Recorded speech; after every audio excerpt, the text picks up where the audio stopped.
Hi, I'm Mickey. And I'm Ryan. And this is History.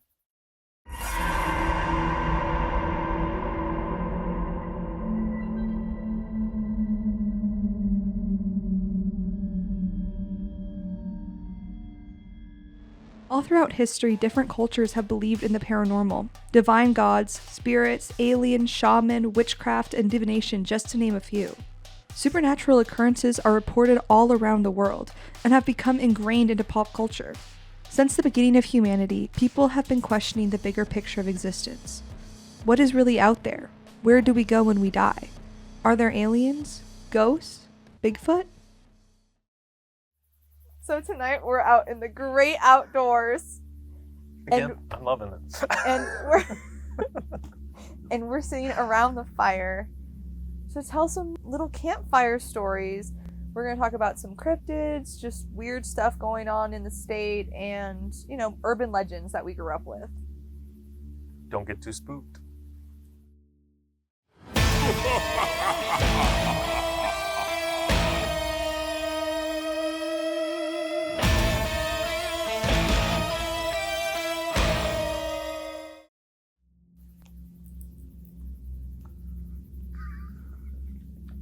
I'm so scared. And I'm ready to walk out in the dark right now.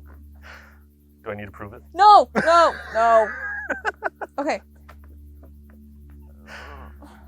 See, this is why I should not. This is why when I was a kid, I never would read campfire stories, and this is why. This is something we never did either, honestly. See, that's surprising for you. Yeah, we went camping all the time, but if anything at night, we played bear. So hide and go seek. Except everyone hides. Oh, we called it Ghost in the Graveyard. Yeah. Yeah. Same thing. We would do that. But, I would go camping, just me and my mom a lot. And my mom does not do horror.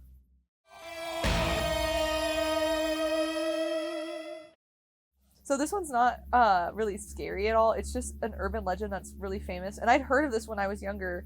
I've never been to Fargo. Won't even pretend like I have. Really? I have. Did the movie Fargo happen when you were there? No. Okay, well then I don't care. Fair enough.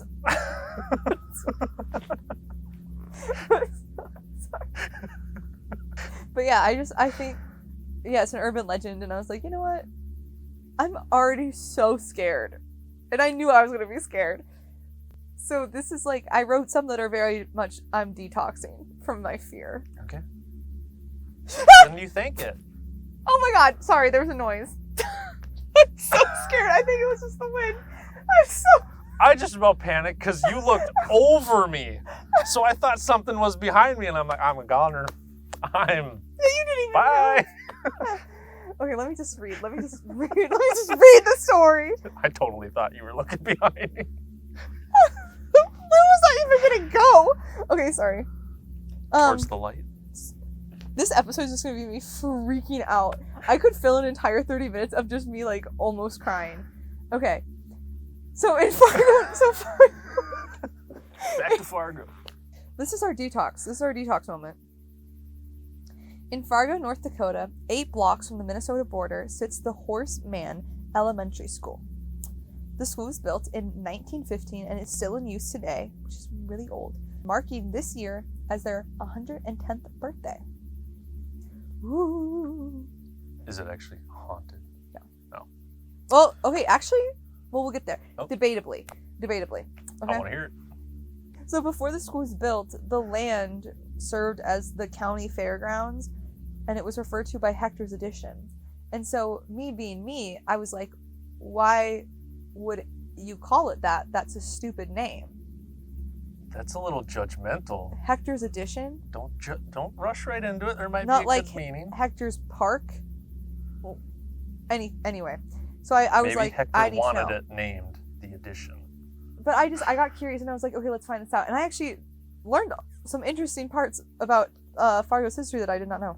And it fits really well into our show. So Hector's Addition was named after Martin Hector, and he was a prominent businessman in Fargo. He's a very good example of the American dream. He was born in Norway and moved to Minnesota in his teens with his family. He originally was from, like, I think over by Duluth, more so. Okay. But the railroad was expanding into what is now Moorhead. So he went there, and that was in 1872. And he wanted to start his own business, Laughing. Okay. It's something with construction. But it was a family trade, so he was basically just staying in the family business. But he ended up doing a little career change because, so a few months after he got there, like right away, it was very much Wild West still. Understandably. Yeah. And there was like a gunfight that broke out at a local saloon, and it was between these two like rival outlaws.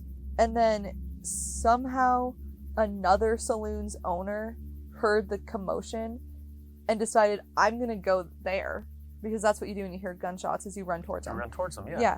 And so this guy ran towards them, and unfortunately he was killed by a stray bullet. He's the only one that died. Was this other saloon's owner. That gave Martin this really random opportunity of that owner had just ordered a large shipment of liquor for his saloon, and it was supposed to arrive in the next few days by train, but with him dead, the shipment was just sitting there, unclaimed. And so Martin was like, I could make some money off of this. So he ended up using his like very small amount of savings to buy the liquor at like an insane discount because the guy was dead. And Rightly he so. went to where Fargo is now, because Fargo was experiencing significantly faster growth than Moorhead was, unfortunately for Minnesota. But, you know, whatever. No one's bitter about it at all. Well, now you can't even tell the difference between the two. Exactly. Never been, so could not tell. But so he opened a storefront, and originally it was in Moorhead, but then he was like, this isn't working. So he moved it like 8 blocks into Fargo, like literally across the bridge. Moved it to Fargo, Sounds and then it about did great. And so he stayed extremely successful in his store, and then eventually was like, you know what? Liquor's great, but money is where the money is. So he went into banking, as one does. Imagine having that much money, you can just open a bank. Yeah, he gave a lot of money to the town over the years, and yeah, he was, I think he fits into our show because he made his start from a murder. Like, he was like, that guy got killed, lucrative. A smart guy. Yeah, he also bought like half of the airport for them. Oh my word, he did a lot. Oh, he built like a school, and I think he did stuff I feel at like the that college happens too. a lot though. I feel like Yeah. the people who make it big enough to like start their own bank, they generally like build a school or a hospital. Wasn't there like some or type something to like really benefit the town. for him? Like, there has to be karma in there too. Like, there's got to be some guilt of And like maybe someone that's- dies and you're like, okay, I'm gonna take. And Yeah. that might be why he did it. Oh, I you think know? he's probably just a good person. I don't know. I can't speak to his character. I don't know him. But anywho, Yeah, honestly, like it just sounds like going after the liquor was just smart. intelligent. And Yeah. And time- he did great things with his money. And we Really got doesn't sound this like a really bad dude. cool myth. It's not a myth, it's real. Anywho, Hector's Addition became home to traveling performers and circus groups that would come through the town frequently. Because this is like, there was no entertainment. So this time was when Fargo and Moorhead were really flourishing, and so the larger attendance got larger, or like the larger the audience got, the larger the circus had to get, and it had like really big shows. Like, it started to be hundreds of performers and animals. And for reference, so Burnham and Bailey Circus, like PJ Burnham or whatever his name is, they're still one of the biggest touring circuses in the world, and they made a stop at this fairgrounds and brought 64 completely full railroad cars. Like, it was a big deal. Oh. Yeah. Big town, or big circus. Mm-hmm. That is an event. So according to the legend, an elephant handler and his elephant, Ellie, aptly named, was walking around the property one night, and Ellie unexpectedly had a fatal heart attack and collapsed. R.I.P. And as devastating as this would have been for her handler, disposing of an elephant's body is not a small mission, and to have her picked up and hauled to the home base of the circus would be insanely expensive and time-consuming. and they couldn't just leave her there, or the town would have been like, why is there this giant rotting corpse on our land? You know, good. That'd be a good reaction to have. The only thing that they could think to do was to just bury her right there. Mm-hmm. So it said that the circus was supposed to be the following day, and the townspeople would like not really take too kindly to an unauthorized elephant burial regardless. So during the night, a group of circus workers dug a hole big enough to fit this elephant. And kids who had been out playing that night reported seeing a group of adults frantically digging a large thing. So unless they killed someone. A very large Someone. Very large someone. A few tons, if you will. So years later, 1915 would come around, and the town would build the Horace Mann School right where Ellie was said to lay. For time, reports had come in that strange sightings and sounds were coming from around the old school building. People would hear stomping and loud trumpet sounds echoing through the halls. From outside the building, people reported seeing a translucent animal figure through the windows, adding to the mystery of where Ellie truly is. So has there ever been more proof than word of mouth? Not really. But do you really need to see it to believe? Not really. Not really. And I would like to think that there is an elephant getting to play with children in her afterlife. Yeah, that's the Horace Mann Elementary School myth. I feel like I have heard that story before. It's a quite like popular urban legend. Okay. I mean, I heard of it in the cities, and so I would think it wouldn't be that surprising if it was like at least a little bit known urban legend out here. Right. But I also don't know if I'm confusing it with the story of the elephant and Thomas Edison.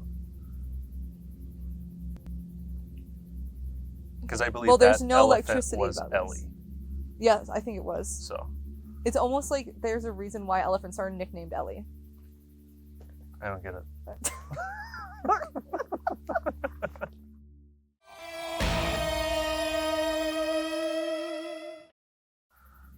So this is iconic, in my opinion. Like, this, I think, is why Minnesota is amazing. It's not even okay. You'll see. I'm itching. I think gotta that know. this is a perfect embodiment of how urban legends should exist. It's giving jackrabbit? Jackalope. Jackalope. It's giving jackalope. Jackalope. You're talking the horned rabbit. Yeah. A jackalope. All right. So this is the story of the Minnesota Iceman. So the Iceman was first introduced to the world by Frank Hansen. Hansen claimed that the specimen was discovered floating in a block of ice off the Siberian coast by a Russian seal hunting vessel. And he was simply employed as a caretaker for it by an unnamed, eccentric California millionaire, rumored to be the actor Jimmy Stewart, like the dude from It's a Wonderful Life. You know? Okay, I did not know I who do. that was. Yes, I do know Yes. who he is. I knew him. I've seen him in Rear Window and A Wonderful Life, but that was Anyway, it was never proven, so who knows? I'm gonna go on a limb here. We know it's not him, but it used to be like very heavily rumored. Okay. So the Iceman is a complete hairy humanoid male carcass frozen in a block of ice. The creature is around 6 feet tall. He has large hands and feet, and his hair is 3 to 4 inches long all over his body. He also looked to have suffered injuries of a broken arm and an eye knocked from its socket, which is really gross if you ever look at a picture of this. So was he found in a block of ice, or was it found and then put in a block of ice? He was discovered floating in a block of ice off the Siberian coast. Okay. Yeah. Which we'll get to. But so theoretically, like, it's like a rectangle now. Like they like cut it into a perfect rectangle with this thing. They cut it into the actual block. Yep. So from the injuries of it, at some point they believed it was the outcome of being shot in the back of the head with like a gun, which leaves a lot of questions unanswered. 100%. Yeah. So Hansen was a promoter and exhibitor, just for the record. So it only makes sense to tour fairs, carnivals, and malls with the Iceman, obviously. So the Iceman traveled all over America and Canada during the 60s and 70s. And at some point, Hansen changed his story that instead of this whole Siberian ice thing, that it was actually a Japanese whaling ship had found the body. And then it was later, he was like, actually, it was found in a deep freeze facility in Hong Kong. Because, yeah. And then finally, that it had been shot on a hunting trip in the Whiteface Reservoir region of Minnesota. So we go from the Siberian Sea Right. to Japan, whaling ship, Yep. to deep freeze center in Hong Kong, Hong Kong. to a hunting mission in Minnesota. Oh, sorry.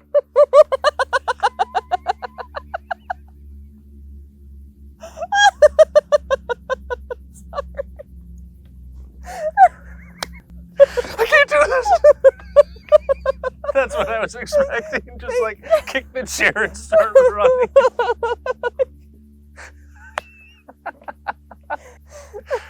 Continue if you may.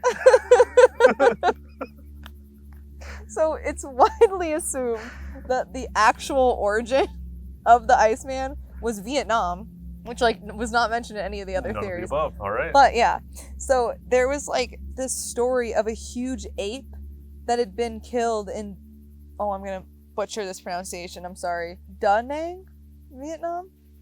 Okay, we're going with I that. don't know Da Nang, Vietnamese. Vietnam in 1966, near where Hansen had been stationed during the war. He was over there during the Vietnam War. Okay. But out of all the stories, the Minnesota name stuck, which is hence Minnesota Iceman. Which like I wish that I had known what they would call it before that, but I feel like they would have just called it like literally Siberian Iceman and then Japanese. Just always the yeah. Iceman. Everywhere it's been found or labeled to have been found. So it's There's actually always been found an 6 ice. places. Hey, maybe he misplaced them. He's a world traveler. And that's the other thing, is like it's a big thing to like travel with. I feel like customs would have had something to say. Which actually It was a different day and age though. So during his travels, Hansen had been detained multiple times by Canadian custom officials for transporting human remains. And the FBI was tipped off multiple times that the Iceman was actually just a disguised murder victim. Oh. But they never thought to investigate.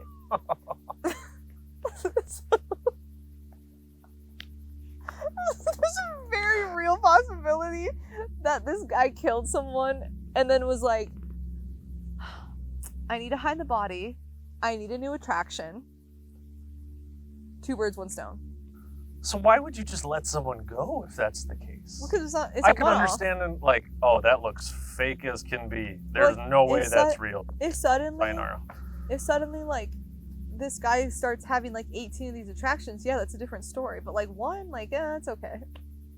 Again, I still think like depending how real it would have looked. I have seen it. It looks, it looks, yeah, it looks like a hairy human.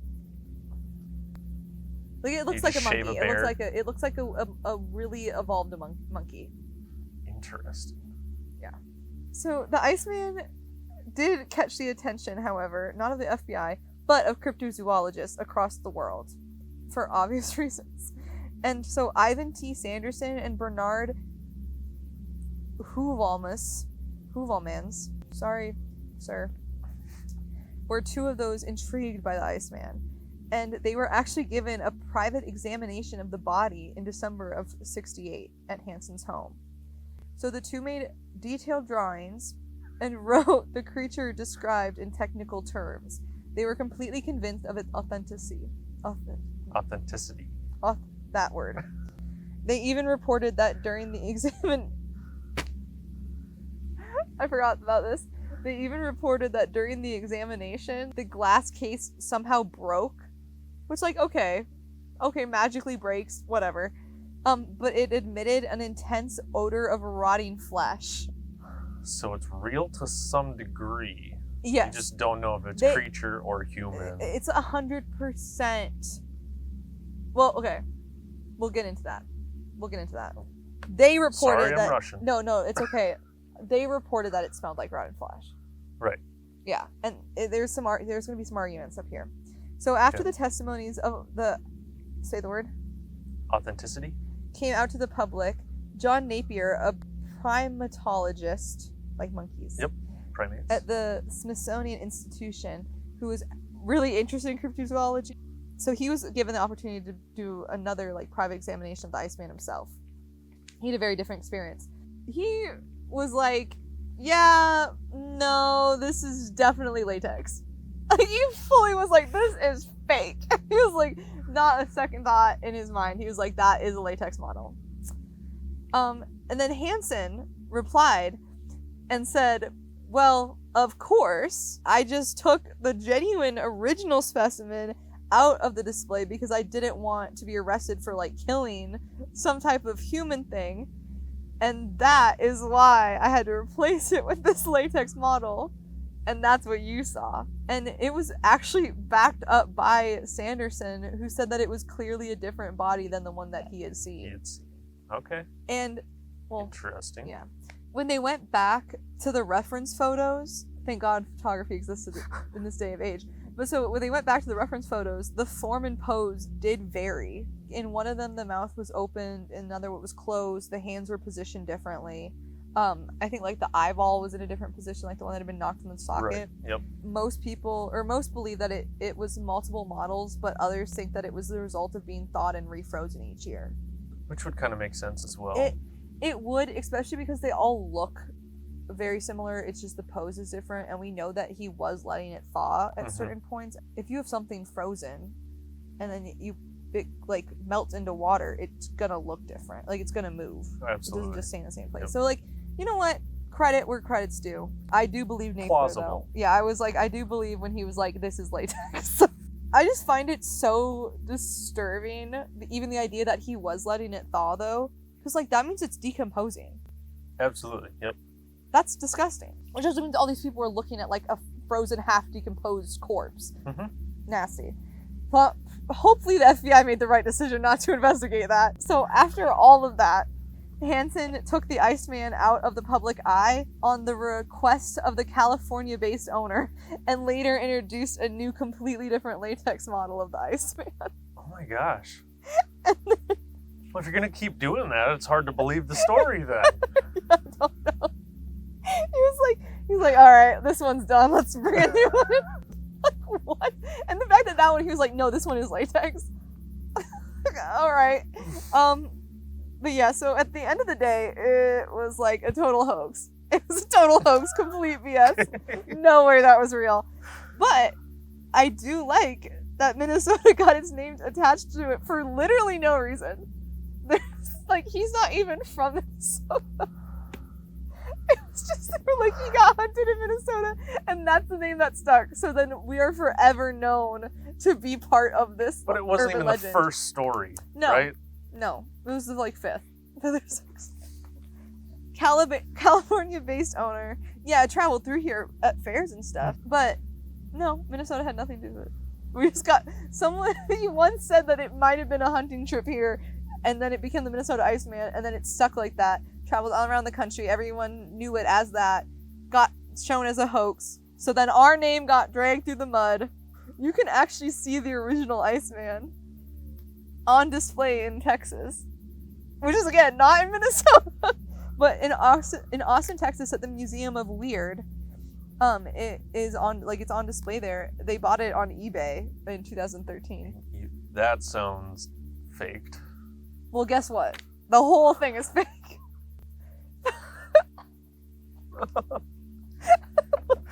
What did you do to me? I love this story so much.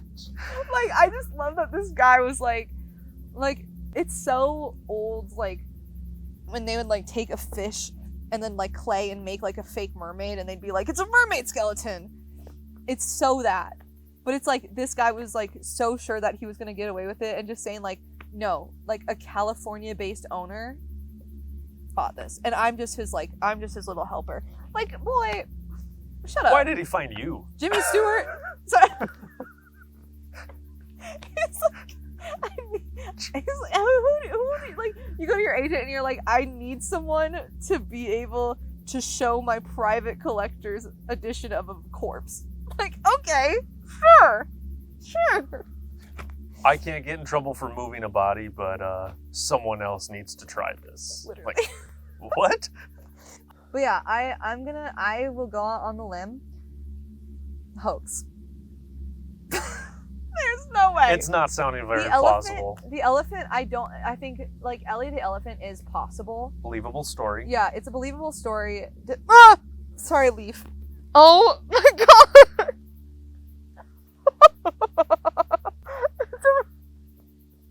It's a believable story, but I don't think it happened just the way that they said it did. This, no way is any part of it true. So, my one question with the school, so like going Yeah. back to the elephant, Yeah. was the school just built on the same grounds or like directly above where this elephant's supposed to be? The school's decently big. Yep. So, but it's supposed to be like directly on top. Directly on top. Okay. But no bones. No bones, no nothing. They've never checked. Well, when you're digging for a foundation, I would think you would have to run across some sort of bone. So I wonder if they either A, just pushed it into the pile, like, we don't want to talk about this, which does happen that in does history. happen, that That's does actually a happen. very common thing in It's history. 'cause it's 1915. They're not going to deal with that. That's what I mean. Just Yeah. push it into the hole, bulldoze over it. And little did they know, they could freeze it into a block of ice and make $1 million. I don't know. They if could have you sold made it as dinosaur bone. We hope you enjoyed this episode, and if you want to support us and our station, you can see more behind the scenes content and full length uncut sessions on our Patreon at patreon.com/Hisuri.